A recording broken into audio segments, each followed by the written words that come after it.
I know a lot of you, I'm related to a lot of you. And through lodge or through our relatives, and we're the people that live here for 10,000 years, huh? You could drink the water, and that's when America was great, huh? You could drink the water, there was fish everywhere, maple tree on the corner, right? I mean, those guys up there, was it one year that those Baraga, those Indians up there by Keweenaw Bay, they got like 463,000 pounds of maple sugar in a year. That's right. This is God's country. The Creator put us here. God's country, and I'm grateful, as we all are, for this Minopavadaziu and this good life that the Creator gave us. And this Midday-Wabu here, these lakes, this is a fifth of the world's water. What a great place to be. What a great place to be living in this world, and I'm grateful for that. It is a crazy thing. We're all, I'm older than a lot of you, and maybe I'm the same age as some, but seems like I spent my whole life fighting stupid ideas. Oh my God, where they come from? You ever see that? Like this one bad idea after another. Some days I'm like, how'd they dream that one up? I just cannot believe it. Pipes into the streets of Mackinaw. And I heard someone want to take the water from Superior in some trains down to Arizona. I mean, it's like, just put mines at the top of headwaters, or maybe we should just put nuclear waste by these people. Come on. It's time to evolve. It's time to evolve. Our people talk about this as our prophecies as the time of the seventh fire. So they say, everybody knows that. We're told in this time, a long time ago, Minwinja, those ancestors, those prophets told us that in the time of the seventh fire, our people would have a choice between two paths. One path would be well-worn, but it would be scorched. The other path would not be well-worn, and it would be green. That's our path. That's our path. And I know that we're working really hard on that path, and but the thing is like we all had to kind of wake up.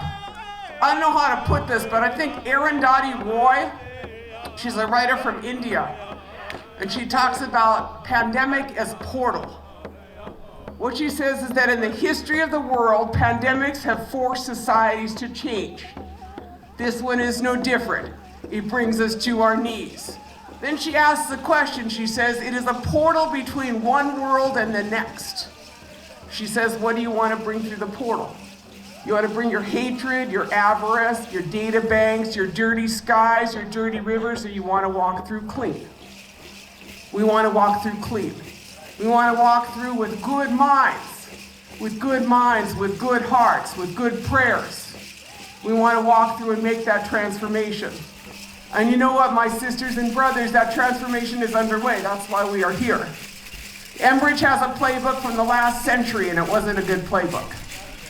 That's the reality. This is the end of the fossil fuels era, and we know it. The party is over. The party is over. And how we know that the party is over is it doesn't take too much. We could talk about the catastrophes of biblical proportions, right? They are all around us. We all know that. The West Coast burning, Australia burning, to the north, everything is thawing, to the south, all those tornadoes, and then there is the locusts, right? And then the pandemic. This sounds pretty biblical, don't it? You know what I'm saying? I was like, looks like time to wake ourselves up, right? So in the middle of that, what we all know is that there is change that is surging because we are making that change with Mother Earth. So what I'm saying is that we got to be those bold and courageous people. For that's those people that are a little bit more scared, the rest of those people that are a little more scared, that's what we're for. To help them say, it's okay. Because we keep praying, we go out there and we see all those Manitous. We see all those Manitous and all those relatives that are out there with us. We know that. We pray for them, and remember one day I was having a talk with the Aitkin County Sheriff Dan Gaida. He said, I'm gonna have to arrest, I said, yeah, I know. You got your job, I got mine. I said, yeah, you work for Aitkin County, I work for Mother Earth. Isn't that it? That's who we work for, right? Right, we work for our relatives, we work the little guys, even the mayflies. I have to admit, I'm working for them, right? Apparently they avoided the insect Armageddon. It's like, whoa, not here. But that is life. That is life, and there's so much of it here. You know, where we live is where the wild things still are. We live where the water's still clean. We live where all them relatives still are, you know? We got like frogs.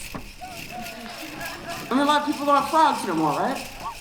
You know, we have wolves and bears and all kind of creatures in the water. And they say on a worldwide scale, indigenous people are about 4% of the population, but 75% of the biodiversity. You know, if you wanna protect life, you gotta work with us, you know? We all work together in this. We all work together. So in the time ahead, you know, we had a good court hearing on March 23rd where Enbridge was facing the Department of Commerce from Minnesota, all the tribes, our little organizations. And you know, they should never have issued those permits to Enbridge. There's nothing that was acceptable about any of these permits. You don't issue permits to dirty oil pipeline companies from Canada with too big spills that put your whole ecosystem at risk. You don't issue permits to companies with 225 subsidiaries that protect the mothership in Canada and have no coverage for the people of Minnesota, Wisconsin, or Michigan, or the Anishinaabe people. You don't issue permits to guys like that. What you do is you make a plan for their decommissioning. That's what you need. So I'm all ready to sign up for the transition, you know? I'm gonna say that this summer is gonna be a little tough. Enbridge is gonna attempt to resume construction on June 1st. That's when they can. They cannot cross our rivers till the middle of July. You know, at Standing Rock, they had one river. We have 22. They have 5 drills, 22 rivers, and hundreds of thousands of water protectors, don't they? Right? You know, so we're calling people out to the rivers. You know, bring your canoes or come and stand. Come stand, be present. You know, I could never tell someone to come and get arrested. You'd have to make those decisions on your own. You know, people are gonna stand up for what's right. And the question to Governor Walz is, what's he gonna do? You know, basically the question to Governor Walz is, are you gonna shoot me for a Canadian pipeline company? That's really the question. Because we're all veterans of Standing Rock, and we saw what happens when multinational corporations control your police, and when the rights of corporations supersede the rights of people. And we all know that that's wrong. And we all know that their party is over, and that their assets are slipping. That sounds funny, their ass is slipping. Their assets are slipping. So we fight them. And we keep pushing because it's, you know, what was the latest cost on the most expensive pipeline never built is $9 billion. This is Enbridge's most expensive pipeline, Line 3. You know, and they don't even have it built. They said they got half done. No, I'll tell you, they got 20 or 30% done at that, and 22 rivers to cross. So stand strong with your people out there. Come join us. You know, camping is much better than Standing Rock. I don't want to be like that, but you know, Minnesota is the land of camps, and fortunately there are public campgrounds next to most of the water crossings. Come camp, public lands. Be the public, be present, you know? And then let's just make the next economy. I'm all ready.